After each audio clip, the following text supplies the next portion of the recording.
Hepatitis అనే virus మనకి కామన్గా లివర్లో కనిపిస్తుంది. దీంట్లో ఏంటంటే 4 వెరైటీస్ ఉంటాయి. ఏబిసిడిఈ అన్నది. అంటే మెయిన్గా మనకి లివర్ని డ్యామేజ్ చేసేది సి మరియు డి అన్నది. అంటే మామూలుగా మనకు కనిపించే ఏంటంటే ఏబి అన్న వెరైటీస్ ఎక్కువగా కనిపిస్తాయి.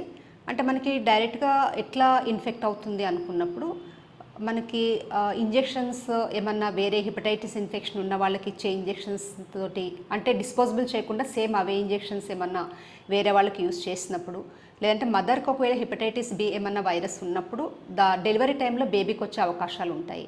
ఇంకొకటి మనకి బాడీ ఫ్లూయిడ్స్ నుంచి, అంటే బాడీ ఫ్లూయిడ్స్ అంటే మనకి సలైవా కావచ్చు, లేదా సిమెన్ కావచ్చు, లేదంటే వెజైనల్ ఫ్లూయిడ్స్ దేని నుంచి అన్నా కానీ స్ప్రెడ్ అయ్యే అవకాశాలు ఉంటాయి. అంటే అన్‌ప్రొటెక్టెడ్ ఇంటర్ కోర్స్ నుంచి కూడా ఈ వైరల్ ఇన్ఫెక్షన్ అనేది ఈజీగా స్ప్రెడ్ అవుతుంది.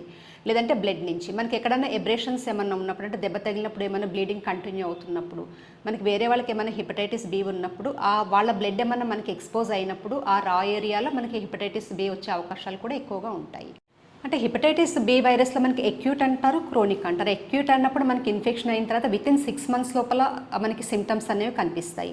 సిమ్టమ్స్ అన్నప్పుడు ఫీవర్ కానీ, లేదంటే బాడీ పెయిన్స్ కానీ, వామిటింగ్స్ కానీ, లేదంటే అబ్డామిన్ మొత్తం ఇట్లా డిస్టెన్షన్ రావడము, ఆకలి లేకపోవడము, ఇవన్నీ మనకి ఎక్యూట్ కండిషన్స్లో ఉంటాయి. హెపటైటిస్ బి మనకి క్రానిక్ కండిషన్స్లో ఉన్నప్పుడు వాళ్ళకి ఎటువంటి సిమ్టమ్స్ ఉండవు.